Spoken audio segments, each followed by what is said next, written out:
first thing that I ever built. And here in a second, I'm going to show you everything that's wrong with it.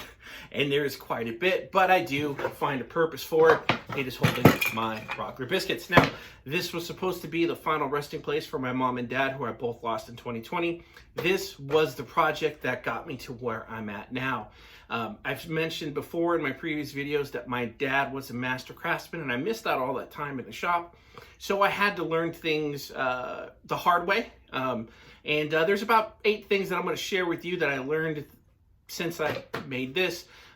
Basically, tips, tricks, attitudes, all the stuff that my dad probably would have told me if I had done this a little bit sooner. So let's see what those are.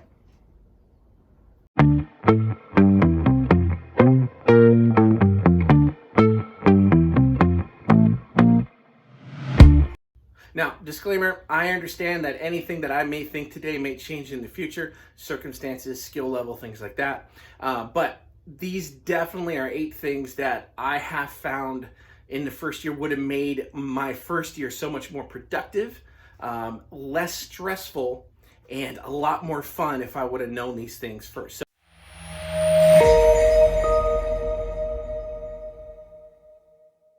number 1. Buy tools as needed, not wanted. Now, the reason why, besides cost, there's always a cost issue. This is an expensive hobby, or if you want to make this into a business, it's an expensive entryway to business, especially with lumber and things like that. However, the reason for me was because the more tools I had, the harder it was to be proficient at the one I just bought, because I was always trying to use another. Let me give you an example. So if you look behind me here, you see I got multiple types of saws. Now down here, I got some Western saws that belong to my dad. One of the big ones that you're used to, that's a saw you know as a kid, a dovetail saw right up here. And then over here, I have my Japanese saws. Now, if you're new, the difference between a Western saw is the cutting motion is actually a push. On a Japanese saw, the cutting motion is actually a pull. So you don't cut both ways on a saw. It's Western, Japanese.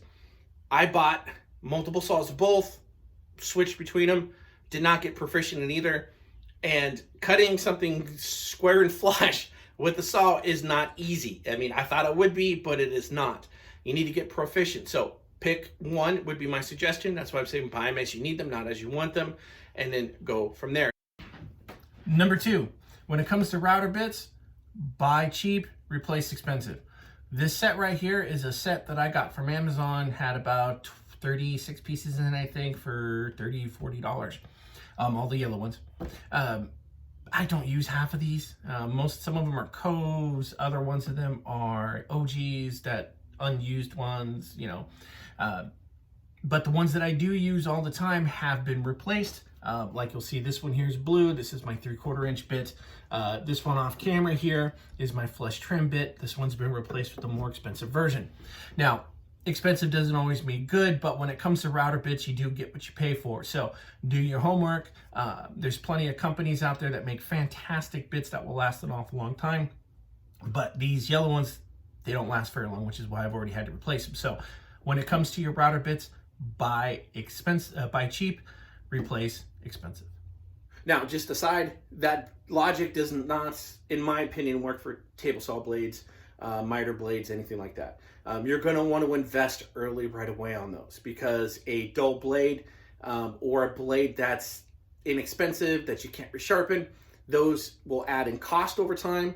Those will also add an amount of wood loss, because sometimes you have to recut, and honestly, it will make an effect on how your work looks. Especially for plywoods and things like that. So invest in a good crosscut blade, high tooth count, invest in a good rip blade, and if you can, invest in a good thin kerf blade. Number 3, it's a little bit of a rant, so bear with me here, rant warning. Now, when it comes to one of the questions I see a lot in many of the Facebook groups that I'm a part of, especially since I'm still with some beginner groups, because they're just great groups. I still learn things from the beginner groups. And now I can answer some questions and help other people out.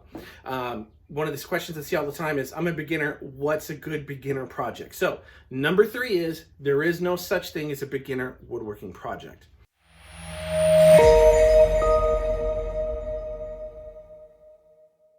So number 3 is there is no such thing as a beginner woodworking project. Now, there's a caveat to that. What I'm going to recommend is that you, for your first project, you make whatever interests you that you can make with the wood and the tools that you already have.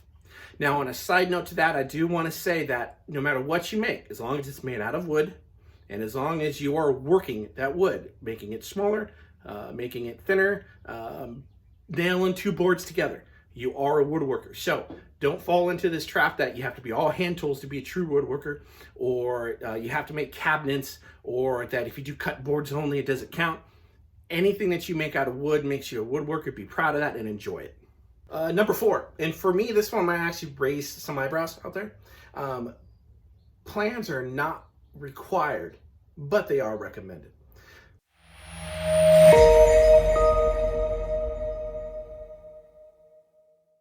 I have learned so much just by coming in the shop, grabbing some wood, and then building. So this thing right here, I actually made a plan for it, right?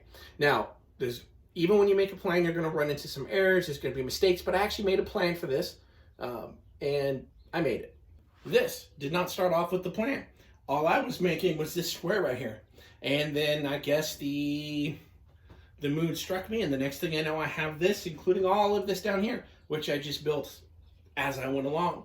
This is one of my favorite pieces. It's the most functional one. I'm going to replace these drawers with something a little bit thicker than 1/2 inch MDF because they're starting to bow. I'm just going to cut some 3/4 inch with that. Boom. And this thing's going to last me quite a while. And I learned so much building this because I did not have plans. I just basically went with my feelings on that one.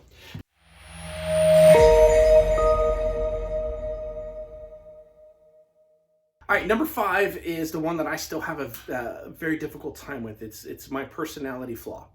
Number 5 is aim for improvement, not perfection. I've had plenty, and I mean plenty of hobbies for this that I have dropped because I couldn't be perfect at it. If I can't be perfect, I don't want anything to do with it. Woodworking has stuck.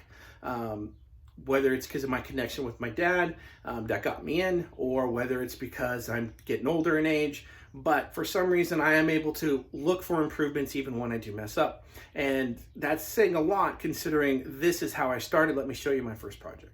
All right, so real quick, I haven't shown anybody this except for the staged photo I made for my Facebook page years ago. But just to kind of show you all the mistakes I made in this, first off, I did not make sure that the wood glue was good. So if you look here, you'll see that it's starting to come apart. There's some big gaps there. 2, you'll notice that this is not square in the least bit. It's got a lot of play into it. 3, if you look on the bottom here, you'll see that I not only did I route the top, but I routed the bottom, but I didn't do that on all the sides, so I have a show side here. The finish is horrible. I mean, I can't even hide that at all. And then you'll notice right here, there's a big crack going. Guess what I didn't know about then? Wood movement. I didn't know how to fill these knots. I mean, this thing is just not good in the least. So here I am. Hopefully you stuck around after seeing that horrendous thing, but there it is. Make improvements, not perfection. Hopefully perfection will come. And the thing about making improvements is when you do make mistakes, you learn how to fix those mistakes. So even if you don't make it perfect, you can make it look perfect over time. The next one is, now note this comes from a perspective of someone who does not make money in my shop. This is enjoyment, this is learning, this is therapy. Do what makes you happy, not what makes you money. Now, with that said, if I ever did want to change this into a business, then you might want to switch those around a little bit. You might want to, okay, what makes me money, so you can make the money to make what makes you happy maybe after that. So you need to have, where are your priorities? What are you doing in your shop? Is it for you? Is it for your family? Is it for both? Are you looking for improvements? Are you looking for a place to make money? Are you looking for both? For me, in my small shop, it is, I'm doing what makes me happy, not what makes me money. And if what makes me money comes from that, fantastic. If it doesn't, and if I need to make money later, then I will start making things that will make me money, and then allowing me to spend more time making the things that make me happy. Now, next one. Not everything in your shop needs to be made out of wood, or it doesn't need to be handmade. I know I felt like such a loser when I first started in my shop, and I was like, man, I'm recycling all this stuff from my own house, and I see all these things where people have French cleats all throughout the wall. They made their own signs. They're making their own doodads to hold their drill up, but the battery's attached to the side. Great. Eventually I will get there. But if you're starting off, you do not need that. If you have something in your house like this, that was something out of my daughter's room. We weren't going to use it anymore and throw it away. And I said, why? This thing we bought at a garage sale, it was like $10. It separates my wood. I do not need to make that. Now, eventually I will, because I don't, I wanted to have maybe bigger space and stuff like that, but I don't need it that way. The shop is to build and to be happy, and there's other things I could build because I didn't feel like building something that held my wood. So just note that reduce, reuse, recycle things in your house that you can use in your shop, or things in your shop that you can use for other jigs, things like that. Another example of this is this tri-bin hamper. This tri-bin hamper is holding all of my cutoffs. And I just recently bought this, and my wife actually got it for me. I thought, well, I can make that out of plywood. With the cost of plywood, we found that on Amazon. Boom, it's doing exactly what I needed to do, and I can move it around. Not everything in your shop needs to be handmade or made out of wood. You find what you have to make your shop time easier, more productive, and more fun for you.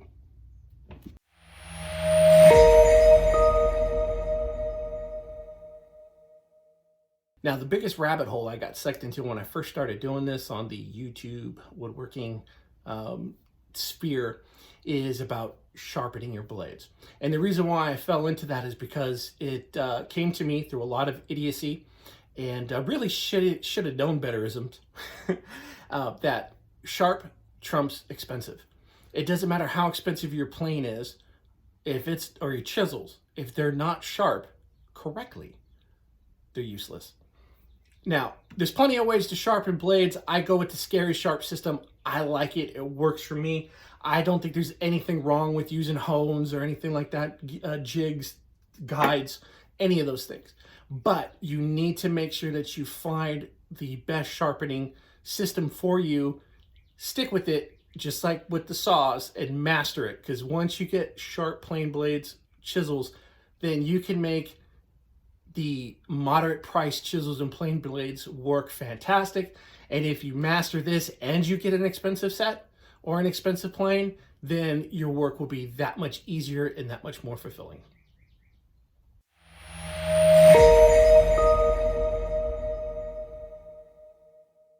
So another reason why I'm doing this video is, at least for me, there is a philosophy to woodworking that's very important. When I was a kid, my dad used to watch the Woodwright Shop, Roy Underhill. And if you've ever watched that show, Roy has a way of speaking about working with your hands, woodworking that is it's romanticized, it's poetry. And as a kid, I didn't get it. I did not, because of course I didn't start using tools and wanting to do anything until my 40s. I watched it just so I could be with my dad, but I knew that Roy that is, and my dad just had this certain feeling about being in the shop. I get that now. And I almost lost that in the first year, because basically everything that I just told you, I either ignored or I didn't do. And it became expensive, it became tedious, it became my fatal flaw started leaking through, which is, if I can't be perfect, I ain't gonna do it. It takes a lot for me to get my head around, you're not perfect. And you're not gonna be perfect at this, but you can improve.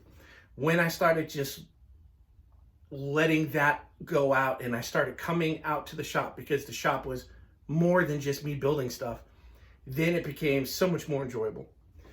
Some people and some of you may want to make money at this, and I hope you do. And some of this stuff may not work for you, and that's fine. This is basically me. This is my therapy. This is my getaway. This is where I improve. And I do love building stuff with my hands, which I've never done before. Maybe it's an age thing, but I almost lost that, and I don't want you to get in the same boat that I did. So if you find yourself in your shop and you find yourself saying, man, I'm either sinking too much money into this, or I'm not getting what I thought I would out of it, or I'm getting so frustrated out there that it's not enjoyable, stop what you're doing. Think about the 8 things that I said. Might be able to help you.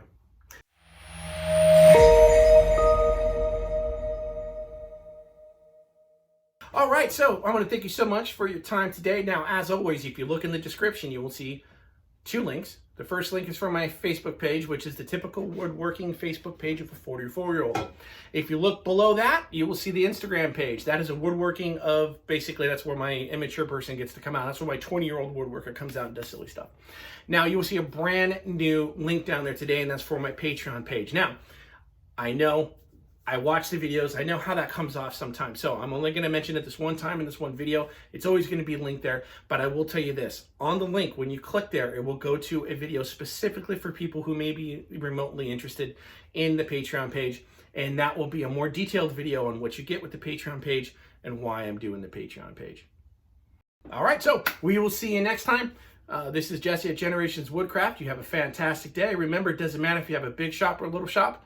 Little shop, big ideas. Get out there, have some fun.